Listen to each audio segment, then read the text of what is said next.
Hi everyone, so basically we're going to be talking about an article. It was entitled, Are Zeros Your Ultimate Weapon? And this presentation is done by me, Matthew Wanamaker. To begin, we will start with the author of the article. His name is Mr. Thomas R. Gusky. And basically the big ideas of the article are when teachers use zeros, why teachers use zeros, and basically how we should start using zeros within the classroom. So we would start off with a brief article summary. And as I said before, it described many ways teachers use zeros to implement different things within their classrooms. So these were some of the main points that I picked from the article, that many teachers do what was done to them while they were in school. Many teachers see zeros as their ultimate grading weapon, and some teachers recognize that assigning zeros punishes students academically for behavioral infractions, but most believe such punishment is justified and deserved. Teachers also use zeros as instruments of control. A zero is seldom an accurate reflection of what a student has learned or is able to do, and there are no studies that support the use of zeros or low grades as effective punishments. So those were just some of the basic ideas, but the article goes further in talking about questions that teachers answered. Basically, some of them in the article were asked why they grade or what purposes grading serves.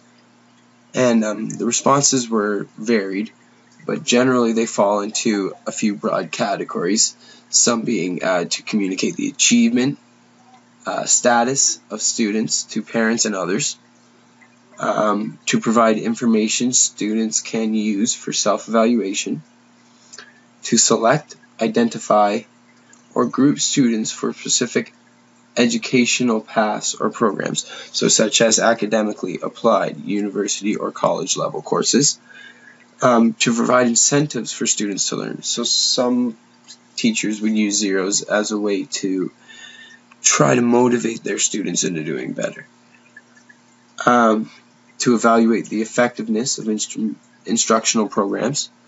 So some teachers would implement a different program and they would like to grade depending on that, and zeros was a way that they viewed that their grades were distributions are often compared and judged to the effectiveness of this new program. And finally, to provide evidence of a lack of effort in the student was another reason that teachers use zeros. So we just talked about many of the reasons why teachers use zeros, but it also talked about some other ways we can motivate students rather than using zeros. Some schools have already started implementing different processes like assigning I's or incomplete grades, reporting behavioral aspects separately, so there would be a separate part on their report card for grading behavioral aspects within the classroom, such as behavior, work ethic, group work, things like that. And then finally, they would use a change in grading scales, where instead of using the percentages that we know, they move into categorizing it into a numerical value between 1 and 4, which is kind of what we see as well in our schools. Next we will go to links to growing success. And from the fundamental principles of growing success document, it says that teachers must use practices that are fair, transparent, and equitable for all students, are communicated clearly to students and parents at the beginning of the school year or course, and at other appropriate points throughout the school year or course. The growing success document also gives conflicting opinions about whether or not zeros or late or missing assignments actually hold the students accountable or not. It does say that the professional judgment of the teacher acting within the policies and guidelines established by the ministry and board is critical in determining the strategy that will most benefit student learning. So basically, the way it links to the growing success document is that it brings up those different notions that we talk about. Professional judgment. Does it actually motivate students to give them zeros, rather than work out a plan with them or devise a plan that they can hand in something periodically, or just basically design a program that is better geared towards them, rather than just the formative assessment that we see. Of course, everything that you do as a teacher needs to follow not only your school's guidelines or policies, but also your boards and the ministries, and that's where the growing success document comes in. Next, we will go on a little personal reflection that I had about the article. And basically, this was meant to talk about where I've had any experience with this. For me, I have not done much grading yet in my practicums, and as a student, I never really had problem receiving a 0 because I was always the kid that would hand in my assignments on time, and I would put forth that effort into it. So I was the kid, generally, that was affected by these zeros. I was the one that it actually did scare. But I can see that there were many of my classmates who were not scared by these zeros. So basically when we go on, we talk about the main idea in this area is what can we actually use to motivate students? Is it zeros?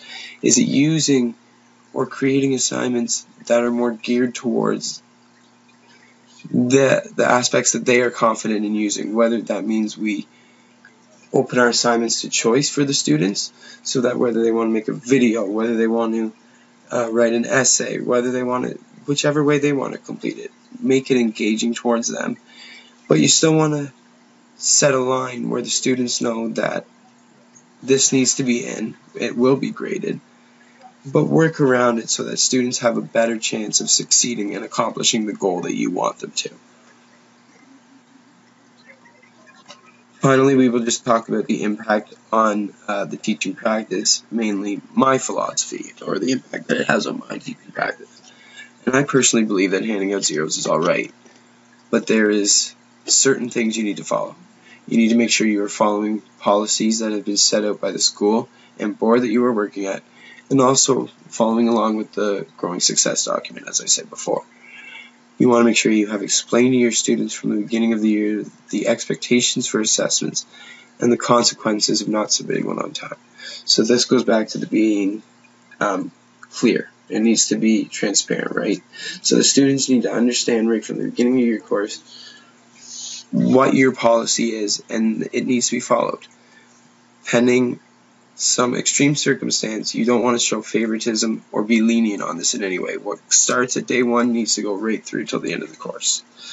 And then finally, that you've given the student every chance possible for them to demonstrate that they have met the expectations that deserve the result that results in a deserving mark. So basically, if you're giving it a 0, what you really need to ask yourself is, have I given the students enough chance to demonstrate to me that they meet the guidelines or expectations set out in the curriculum? And that was what I thought about this article. Personally, I think zeros are okay, but that's only as a very last resort. You want to give the student every chance possible to succeed in your course, and through helping them along the way and making them understand that they are accountable for things, and they will be accountable for certain things within their lifetime, I think is a more valuable lesson than just handing out a 0 and restricting that mark that they get in your course. Thanks.